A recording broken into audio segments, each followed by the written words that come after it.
Vous connaissez vos voisins? Je veux dire, au-delà de leur dire bonjour quand vous les croisez.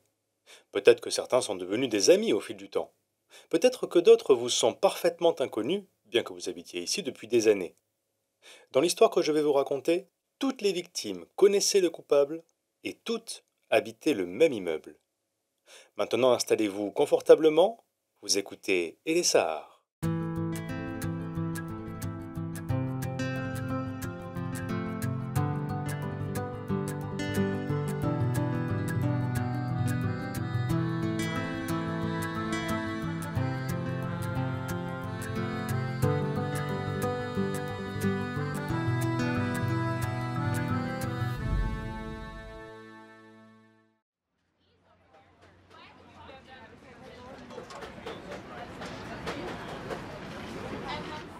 Allons faire un tour à New York, en 2004.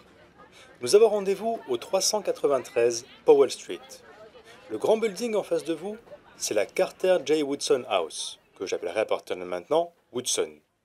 Du haut de ses 25 étages, c'est l'un des 38 logements sociaux de la ville réservés aux personnes âgées. Un genre de maison de retraite, avec une salle commune, une cantine, un extérieur, et dans lequel chaque résident habite un appartement individuel. À cette époque, le bâtiment abrite environ 450 personnes, même si l'emplacement de la résidence Woodson n'est pas idéal. Située au cœur de la partie est de Brooklyn, elle fait partie d'un des quartiers les plus dangereux de New York. Pourtant, l'immeuble semble à part. D'ailleurs, quand commence cette histoire, c'est pour certains, je cite, un lieu de paix. Celui qui a dit ça n'habite pas à Woodson, mais il en est sûr. Il tient ça de la personne qui habite dans l'appartement 6F, Myrtle McKinney. D'origine jamaïcaine, Myrtle McKinney a environ 70 ans quand elle emménage à Woodson en 2004. Elle a eu de la chance. En général, il faut attendre des années avant d'avoir une place dans un logement spécialisé comme celui-ci. Après son installation, elle prend rapidement ses marques et rejoint un club de tricot dans la salle commune. Le matin, elle aime se détendre avec ses amis sur l'un des bancs de la cour, en face de l'immeuble. L'après-midi, c'est un peu moins calme dehors. Le voisin de Myrtle, Léon Gavin, attache une enceinte à son scooter pour personnes à mobilité réduite et joue les DJ pendant que les retraités dansent. On le surnomme Music Man, l'homme musique. Malheureusement, cette ambiance bon enfant ne dure pas longtemps.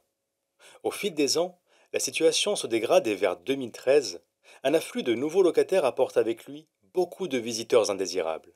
Quand un aide-soignant vient rendre visite à un résident, des intrus profitent que la porte de l'immeuble soit ouverte pour entrer. Dans les couloirs, les personnes âgées se retrouvent soudain face à des inconnus qui leur demandent de l'argent. Au milieu des escaliers et sur le toit, plusieurs fument du crack, comme si ne rien n'était. La majorité des habitants les évitent, mais certains arrondissent leur fin de mois en louant un bout de leur appartement à ces personnes qui sont souvent sans domicile fixe. Évidemment, ça dégénère assez vite. Une fois un retraité se fait expulser de son appartement du deuxième étage et ses occupants le transforment en repère de drogués. Au sein de Woodson, le quotidien devient de plus en plus dangereux. Les résidents interpellent la NYCHA, l'organisme qui gère plusieurs logements sociaux à New York, dont celui-ci.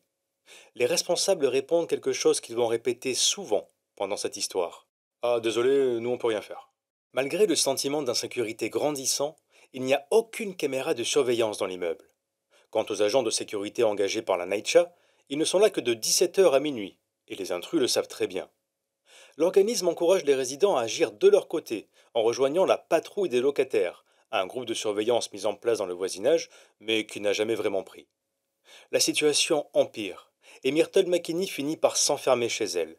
Elle ne va plus au club de tricot, et n'assiste plus aux après-midi dansants, organisés par Music Man. À l'aube de ses 80 ans, elle ne sort presque pas de son appartement. Et mis à part les visites de Patricia Goodman, aide à domicile engagée par ses enfants pour lui tenir compagnie le matin, elle ne voit quasiment personne.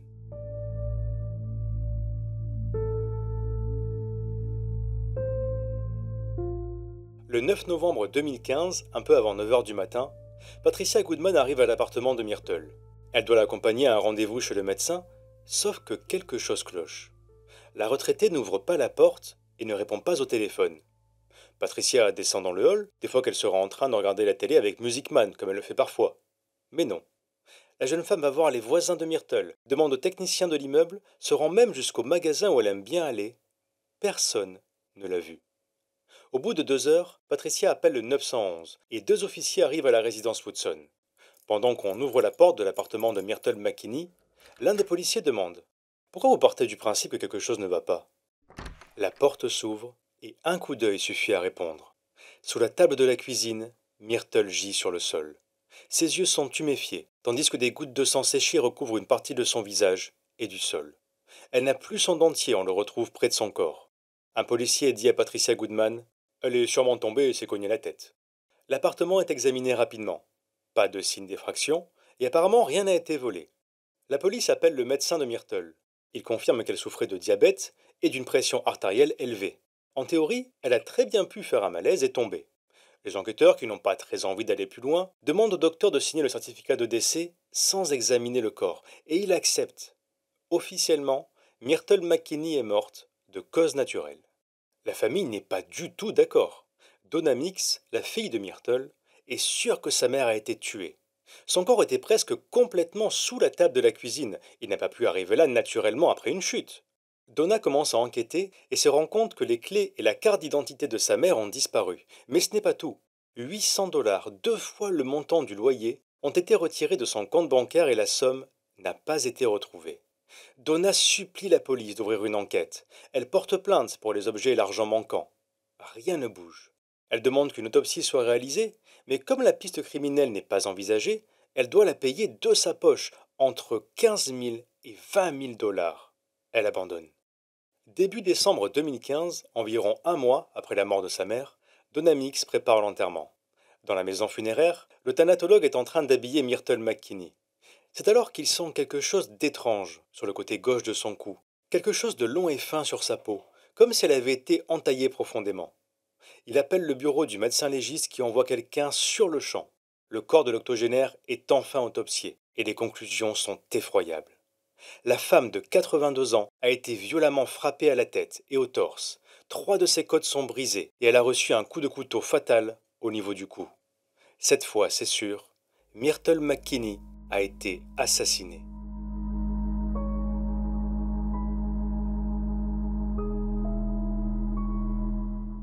Dans la résidence, la nouvelle se répand et tout le monde commence à se poser la même question. Qui a bien pu faire une chose pareille? Autant vous le dire de suite, trouver la réponse ne va pas être simple. Quand Al Burst, l'enquêteur assigné à l'affaire, entre dans l'appartement de Myrtle McKinney, il désespère. Qu'est-ce qu'il est censé faire de ça? Ça fait des semaines que la scène de crime a été entièrement nettoyée, et tout ce qui appartenait à la victime a été rendu à ses enfants, ou pire, vendu. Malgré ça, Al Burst parvient à établir une liste de suspects. D'abord, l'homme à tout faire non officiel de la résidence. On le surnomme Peebles. Il a changé la climatisation de Myrtle McKinney la semaine de sa mort, mais il a un alibi solide et on l'écarte rapidement. Le policier s'intéresse aussi à Léon Gavin, le voisin de Myrtle, celui que tout le monde appelle Music Man. Des caméras de surveillance l'ont filmé avec la retraitée au niveau d'une banque de Brooklyn. Apparemment, Myrtle soupçonnait un membre de sa famille de lui voler de l'argent et elle aurait demandé de l'aide à Léon. C'est d'ailleurs ce jour-là, avec lui, qu'elle retire les 800 $ manquants sur son compte en banque. Après plusieurs interrogatoires, les enquêteurs sont formels. Léon Gavin n'est pas un suspect. Reste le frère de Léon, Kevin, la soixantaine. Lui aussi est un homme à tout faire officieux. Il répare la télévision, porte les courses des résidents, récupère la bouteille vide. Tout le monde le connaît dans l'immeuble, et certains l'appellent Point, pointe en français, en référence à l'espèce de pic à glace qu'il a toujours sur lui. Il faut dire qu'il ne passe pas inaperçu. 1,80 m, 90 kg, un œil gauche en vert, et une façon de tirer la langue comme un serpent quand il parle. Kevin Gavin n'est pas un ange. Il a un casier judiciaire, principalement pour usage de drogue et délits sans violence. D'après les résidents, il est accro au crack et demande sans cesse de l'argent. Plusieurs personnes disent aux enquêteurs qu'ils devraient s'intéresser à lui, l'homme qui a aidé Myrtle. Il y a cependant un petit problème. Il n'est plus là. Et quand Albert arrive enfin à l'avoir au téléphone, Kevin lui explique qu'il a quitté l'État de New York et qu'il ne reviendra pas avant un moment.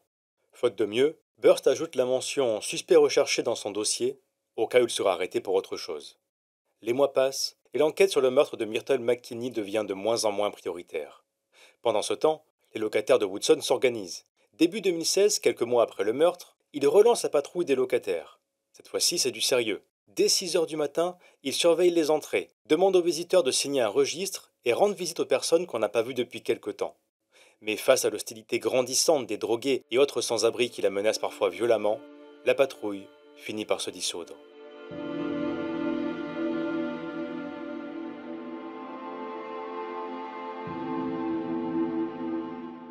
Diane Johnson vit au 9e étage de la résidence. Elle est présidente de l'association des locataires et veut à tout prix que NYCHA installe un système de vidéosurveillance. Quand elle en parle à une réunion mensuelle, l'organisme lui répond de voir ça avec le conseil municipal. C'est lui qui a payé les caméras dans d'autres bâtiments de NYCHA. Elle raconte aussi que les agents de sécurité privée ne servent pratiquement à rien. Ils laissent les portes ouvertes, ne filtrent pas les entrées et ne surveillent pas au-delà du hall.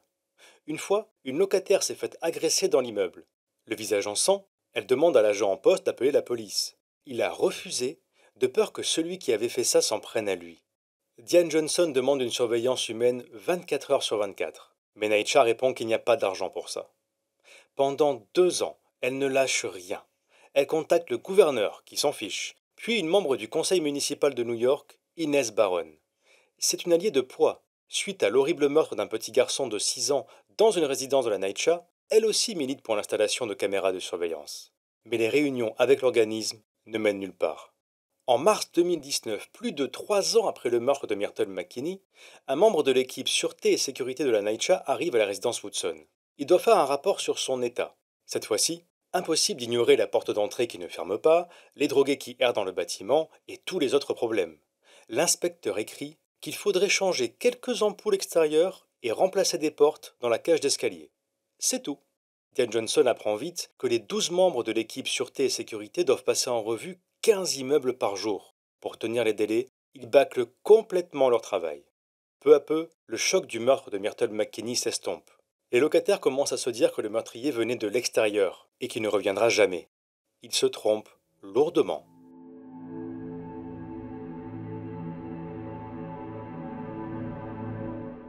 En avril 2019, Jacolia James, résidente de 83 ans au 11e étage, est chez elle avec son petit-fils Darin. À Woodson, tout le monde connaît l'octogénaire et tout le monde l'adore. Mais pas autant que sa très nombreuse famille. Jacolia a presque 30 arrière-petits-enfants. Ce jour-là donc, on frappe à la porte. La retraitée se lève, ouvre légèrement pour voir de qui il s'agit, et d'un coup, le visage d'un homme se presse dans l'ouverture. Il regarde à l'intérieur de l'appartement et Darin croise son regard. Il ne l'oubliera jamais. L'inconnu ne rentre pas et part aussi vite qu'il était arrivé. Quand le petit-fils demande à sa grand-mère qui était ce visiteur, elle balaye la question d'un revers de la main. Oh, c'est juste un ami. Il ne cherche pas à en savoir plus et finit par s'absenter. Il a un rendez-vous. Vers 23 heures, Darin revient chez Jacolia, où il va passer la nuit. Il marche vite. Il sait que sa grand-mère n'ouvre jamais à un visiteur après 11 heures du soir et il est en retard. Quand il arrive devant la porte, il s'étonne d'avoir juste à la pousser pour l'ouvrir. Et c'est là qu'il la voit. Jacolia est étendue dans le salon, face contre terre, des marques violacées au niveau du visage et du cou. Elle est morte.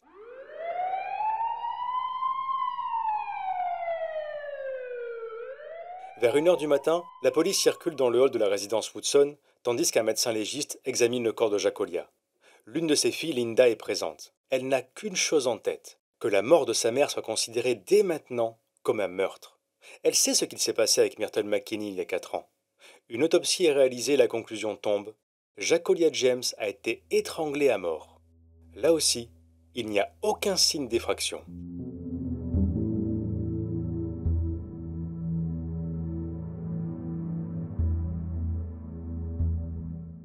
La première chose à faire est bien sûr d'identifier l'homme venu voir Jacolia le jour de sa mort, celui qui au final n'est pas rentré dans l'appartement. Grâce à la description de Darin le petit-fils, le mystère ne dure pas longtemps. C'est Kevin Gavin, déjà suspect dans l'affaire Myrtle McKinney en 2015. Il venait à peine de revenir à la résidence Woodson. Diane Johnson va voir la police et leur demande d'interroger Kevin. Mais les officiers ne font rien. Le simple fait d'avoir frappé à la porte de la victime n'en fait pas un meurtrier. Surtout qu'il le fait souvent pour demander du travail aux résidents. Une semaine plus tard, la fille de Jacolia, Linda, organise une conférence de presse dans la cour de Woodson. Encore une fois, elle demande à ce qu'on installe des caméras de surveillance. Elle affirme que tant qu'il n'y en aura pas, les locataires seront comme des moutons entourés de loups. La NYCHA ne réagit pas. Pendant les mois qui suivent, Linda appelle chaque semaine la police, les élus, toutes les personnes influentes de la communauté pour faire bouger les choses. En juin 2019, il y a enfin de l'espoir. Interpellé lors d'un conseil municipal, le directeur sûreté et sécurité des résidences de la NYCHA indique que la pose de caméras a été validée et que l'organisme a 680 000 dollars de budget pour ça. Mais à peine quelques minutes plus tard, c'est la douche froide. Une autre personne prend la parole et apporte une correction très importante. Le devis du projet est de 680 000 dollars, sauf que la NYCHA n'a aucun fonds pour le financer. Retour à la case départ.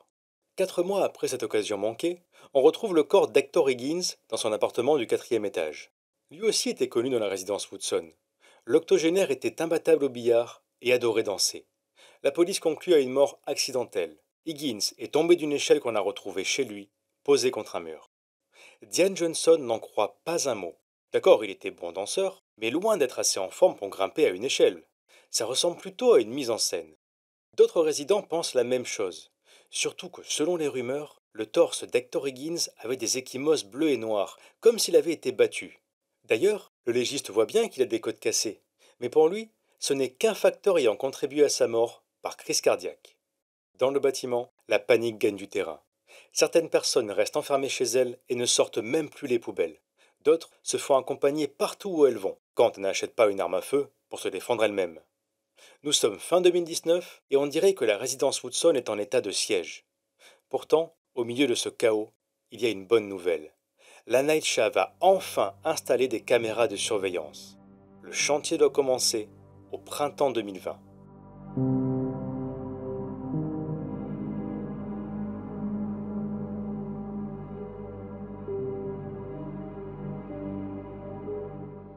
La pandémie de Covid-19 frappe l'immeuble Woodson de plein fouet. Le confinement est très mal géré et plusieurs personnes âgées meurent seules chez elles. Parmi les victimes, Léon Gavin.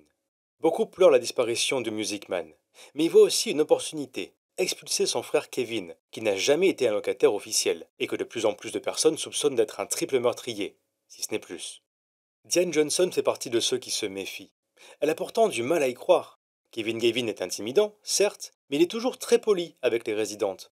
Quand on lui demande, il n'hésite pas à traverser la ville pour aider les personnes âgées à acheter la bonne télé.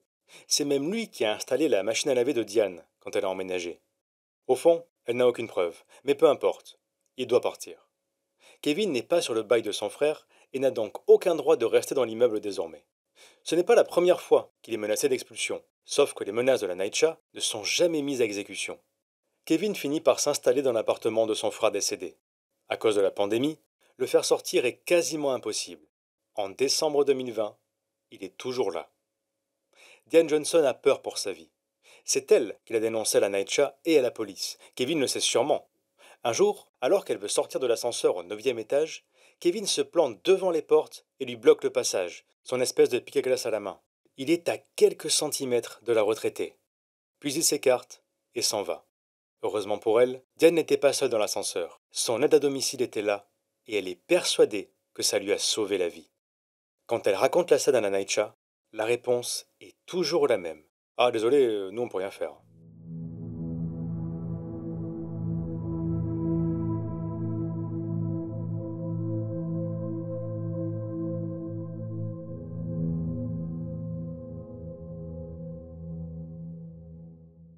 En janvier 2021, Steven Caballero arrive à la résidence Woodson.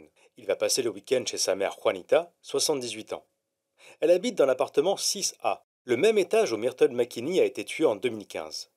Juanita est un sacré personnage. Amatrice de bière, elle arrondit ses fins de mois en vendant des cigarettes aux autres résidents. Quand le fils ouvre la porte de l'appartement, il trouve sa mère immobile sur le sol, dans le couloir de l'entrée. Steven appelle immédiatement les secours et quand il se penche pour vérifier si sa mère respire encore, il remarque le cordon de téléphone enroulé autour de son cou.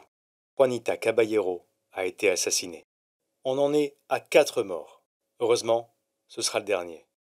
Une semaine après, une locataire rentre à la résidence et voit des journalistes dans la cour de l'immeuble. Elle reconnaît une aide-soignante, s'approche et lui demande ce qu'il se passe. Ils ont trouvé le tueur en série et vous ne devinerez jamais qui c'est. C'est la première fois qu'on parle de tueur en série. Beaucoup pensaient que les meurtres avaient été commis par des personnes différentes. Mais non. Et je suis sûr que vous avez deviné qui est le coupable. Kevin Gavin, alors âgé de 66 ans. Une caméra de surveillance l'a filmé en train de payer dans une épicerie avec la carte bancaire de Juanita Caballero. Arrêté au 18e étage de la résidence Woodson, il est conduit à la station de police la plus proche et avoue de suite. Oui, il a étranglé l'octogénaire avec un câble de téléphone. Puis, sans que les enquêteurs ne disent quoi que ce soit, il demande: Vous voulez que je vous parle de Myrtle? Kevin raconte qu'il a aussi tué Myrtle McKinney et Jacolia James. Pourquoi? Parce qu'il était en colère de ne pas avoir été payé après un travail, ou, dans le cas de Jacolia, parce qu'elle l'a vu essayer de voler des billets dans la poche de sa veste et qu'il avait peur d'être dénoncé. C'est tout. 3 morts pour quelques centaines de dollars. Et le pire dans tout ça, c'est qu'en 2019, la police trouve l'ADN de Kevin à l'intérieur de la veste de Jacolia James. Il aurait dû être arrêté à ce moment-là. Sauf que les autorités ont estimé que ce n'était pas suffisant et voulaient à tout prix éviter que Kevin prenne un avocat, ce qui aurait compliqué l'enquête. Kevin Gavin a plaidé non coupable pour l'assassinat de Juanita Caballero ainsi que pour les meurtres de Myrtle McKinney et Jacolia James. Il risque la prison à vie sans possibilité de libération conditionnelle. L'homme n'a pas été inculpé pour la mort d'Hector Higgins, toujours considéré comme accidentel. À la résidence Woodson, les caméras de surveillance ont été enfin mises en service en 2022. La situation s'est améliorée. Les parties de billard ont repris et à l'heure du repas, il y a de nouveau la queue dans la cafétéria. Aujourd'hui, les résidents essayent d'oublier. Oublier qu'une fois la porte de leur appartement refermée, ils étaient pris d'un doute terrible, se disant qu'au fond, ils ne connaissaient pas vraiment leurs voisins.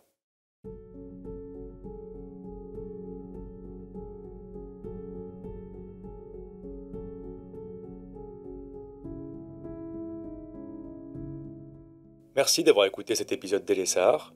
N'oubliez pas de vous abonner si ce n'est pas déjà fait. Partagez-le, commentez-le. Quant à moi, je vous dis à très bientôt pour une nouvelle histoire.